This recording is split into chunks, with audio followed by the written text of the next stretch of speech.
भिलाई नगर विधायक देवेंद्र यादव ने प्रगति यात्रा की शुरुआत सेक्टर 9 से की। इस प्रगति यात्रा में विधायक के साथ स्थानीय लोग और कांग्रेस के कार्यकर्ता मौजूद रहे और जगह जगह पर वार्ड वासियों ने जोरदार स्वागत किया। भिलाई नगर विधायक के द्वारा तिरंगा यात्रा के बाद अब 251 किलोमीटर की प्रगति यात्रा की शुरुआत की गई। विधायक देवेंद्र यादव ने लोगों के बीच जाकर मेल मुलाकात भी की। प्रगति यात्रा के माध्यम से हर वार्ड में विकास कार्य का भूमि पूजन और लोकार्पण भी किया जा रहा है। इसके तहत अस्पताल सेक्टर से प्रगति यात्रा की शुरुआत की गई। इस यात्रा में काफी संख्या में लोग विधायक के साथ शामिल हुए। वहीं विधायक देवेंद्र यादव का कहना है कि प्रगति यात्रा के माध्यम से जनता की समस्याओं को जानने का एक मौका मिलेगा। प्रगति यात्रा के माध्यम से भिलाई में पिछले समय में जो बदलाव आया है और जो काम जनता के द्वारा दिए गए हैं, उन कामों को करके इसका लोकार्पण और नए कामों को जो पिछले समय जब हम लोग भेंट मुलाकात कर रहे थे, उस समय जो और विषय जनता के आए थे, उनको समझते हुए हम लोग आगे बढ़ रहे हैं। उन्होंने कहा कि प्रगति यात्रा का उद्देश्य बस इतना है कि जन भावना का सम्मान किया जा रहा है। घर घर पहुंचकर पिछले समय में जो जनता ने हमको कहा था और उसमें किन किन चीजों को हम कर पाए और किन किन चीजों को और करना है, उसकी सभी योजना बनाने के लिए हम लोग पदयात्रा में निकले हैं। मुख्यमंत्री द्वारा बिजली हाफ का लाभ टाउनशिप के लोगों को दिया गया, ये भी एक खुशी की बात है। देखिए, ऐसा है कि प्रगति यात्रा के माध्यम से भिलाई में पिछले समय में जो बदलाव आया है और जो काम जनता के द्वारा दिए गए हैं, उन कामों को करके उसका लोकार्पण और नए कामों जो पिछले समय जब हम लोग भेंट मुलाकात कर रहे थे, उस समय जो और विषय जनता के आए थे, उनको समझते हुए हम लोग आगे बढ़ रहे हैं और शुभकामनाएं दूंगा सभी लोगों को।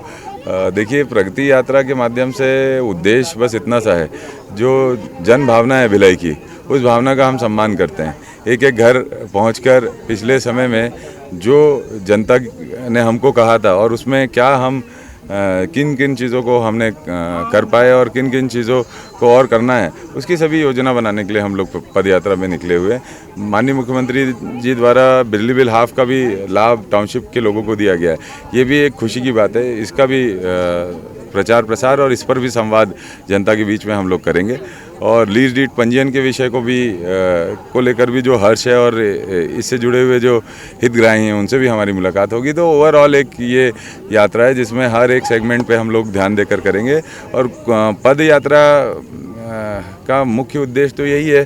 देखो, जनता के बीच में जाना है ना, तो कठिन संघर्ष करके करना चाहिए। जनता से अगर आप प्रेम करते हो तो जो संघर्ष वो अपने जीवन में, दैनिक जीवन में अनुभव करते हैं, वो संघर्ष को आपको भी अनुभव करना पड़ेगा, तभी जाके आप बेहतर कर पाओगे। पिछले 4 सालों में हम लोगों ने चाय पे चर्चा, भिलाई के गोट, भेंट मुलाकात, इस तरीके से कई आयोजन ऐसे किए हैं जिसके माध्यम से हम एक एक गली तक पहुँचे हैं और ये हमारा सौभाग्य है कि इतना बेहतर खूबसूरत शहर हमको मिला है, तो इसका भ्रमण करने में तो आनंद आता है। वहीं ईडी के द्वारा विधायक देवेंद्र यादव को आरोपी बनाने के बाद दिए बयान में उन्होंने कहा कि भारतीय जनता पार्टी और विपक्ष ईडी के माध्यम से मुझे कितना भी डरा ले, मैं डरने वाला नहीं हूं, क्योंकि मैंने गलत नहीं किया है। सच की हमेशा जीत होती है। ईडी मेरे घर पर आकर हर एक व्यक्ति से जांच पड़ताल कर चुकी है, उनको कुछ नहीं मिला तो अब जाकर आरोपी बनाकर डरने दबाने की कोशिश कर रहे हैं। देखिए, ऐसा है कि जिस भी तरीके से भारतीय जनता पार्टी और विपक्ष के लोग हमें तंग और परेशान करने की कोशिश करना चाहते हैं, वो कर सकते हैं, लेकिन हमें कोई किसी बात की चिंता इसलिए नहीं है क्योंकि हम लोग सच हैं। ईडी मेरे घर पर आकर पूरे मेरे खानदान के हर एक व्यक्ति के घर जाकर सारी जांच पड़ताल पहले ही आकर कर चुकी है। मेरी माँ को भी सम्मान देकर उन्होंने बुलाया है। इसके बाद भी उनको कुछ नहीं मिला तो अब जाके आरोपी बनाकर डराने दबाने की कोशिश की जा रही है। तो मुझे डर इसलिए नहीं है क्योंकि मैं सच हूँ। मेरा किसी भी तरह का, किसी भी विषय पर कोई भी ऐसा वक्तव्य नहीं है जिसको लेकर मुझे चिंता हो। मुझे चिंता तो इनकी है कि ये चुनाव को किस दृष्टिकोण में लेके जा रहे हैं।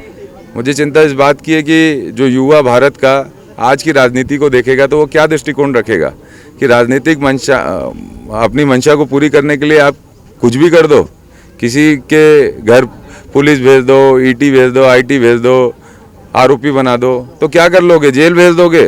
डरता हूँ क्या मैं जेल जाने से? गलतफहमी है आपकी, बिल्कुल गलतफहमी है। मैं डरता नहीं हूँ क्योंकि मैं सच हूँ। जो कर सकते हो वो करो, ठीक है, मुझे इससे फर्क नहीं पड़ने वाला। मैं अपनी सच की लड़ाई और अपनी भिलाई की जनता की लड़ाई लड़ते रहूँगा। Bureau report, grand news.